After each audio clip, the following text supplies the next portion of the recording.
All right, our lesson for today is how do we graph and identify characteristics of quadratic functions.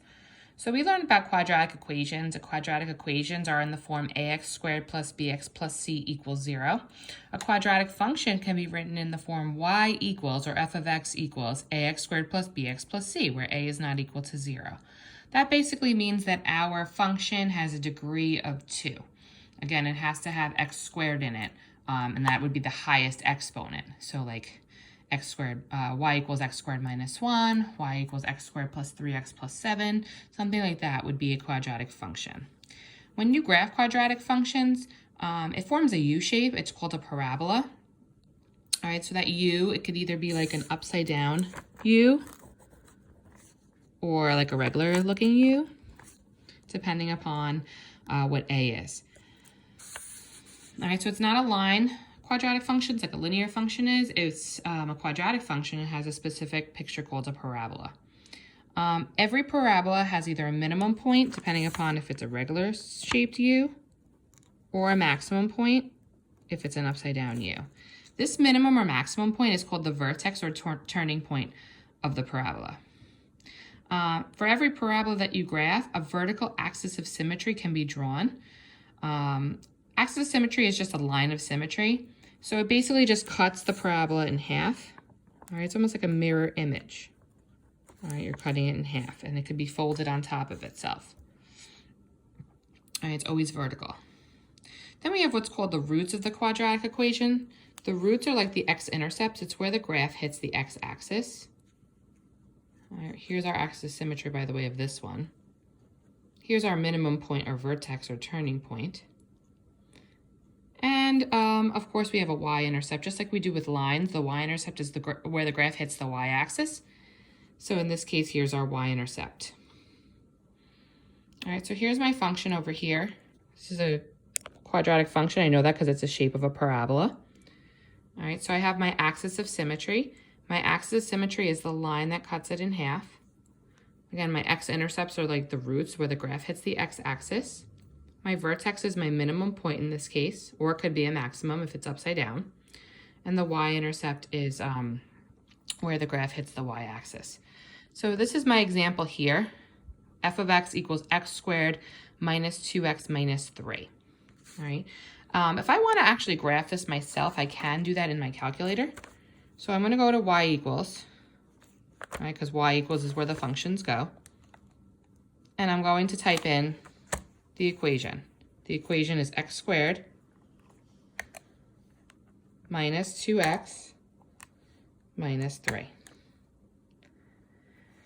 All right, I'm going to graph it and just show you that it looks very similar to what we have in the picture.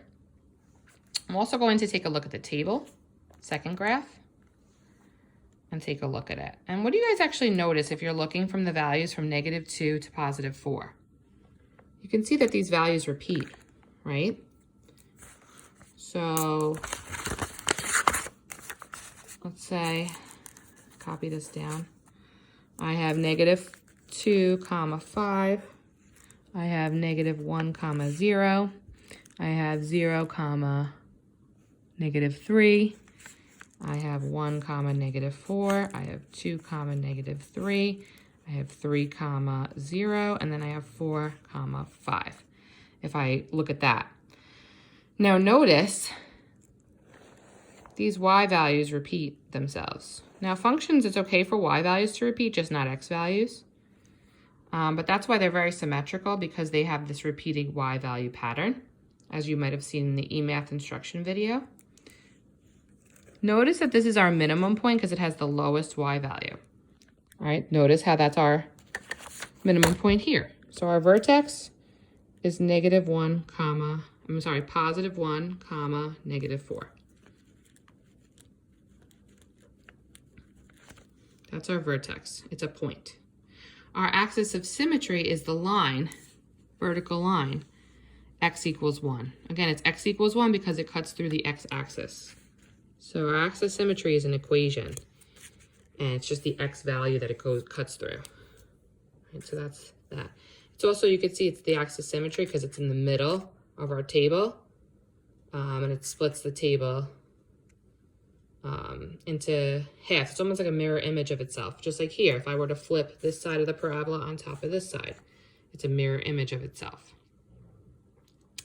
My x-intercepts or roots, that's where the graph hits the x-axis. You have a positive 3 and a negative 1. Notice how at positive 3 and negative 1, the y value is 0. That's why they also call them the zeros. All right, wherever y is 0, that's where it's going to hit the x-axis. So those are our zeros, all right, our x-intercepts. So we have 3, 0 as one of the x-intercepts, and the other x-intercept is negative 1, 0.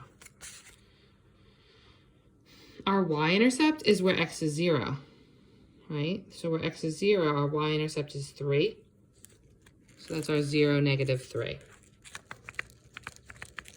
It's wherever x is 0. So this is wherever x is 0. And then these are wherever y is 0. So those are the key features of a quadratic equation. All right. If you notice, actually, if I were to solve this as a quadratic equation and find the zeros, I would set this equal to 0. Let's say that was my equation, right? I would solve this by doing diamond. All right, so what multiplies to negative 3 and adds to negative 2? Negative 3 and 1.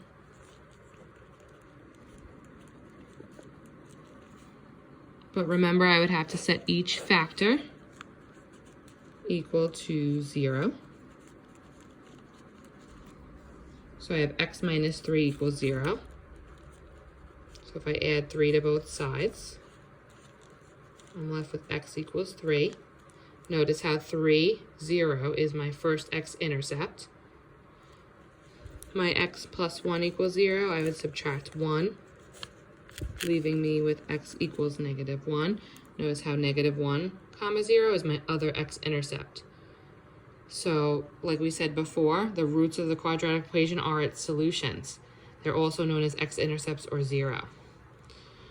So that's the reason why. When I solve this algebraically, I get 3 and negative 1 for my solutions. 3, 0 and negative 1, 0 are my solutions. Visually in the graph, they are my x-intercepts, which do also represent the solutions.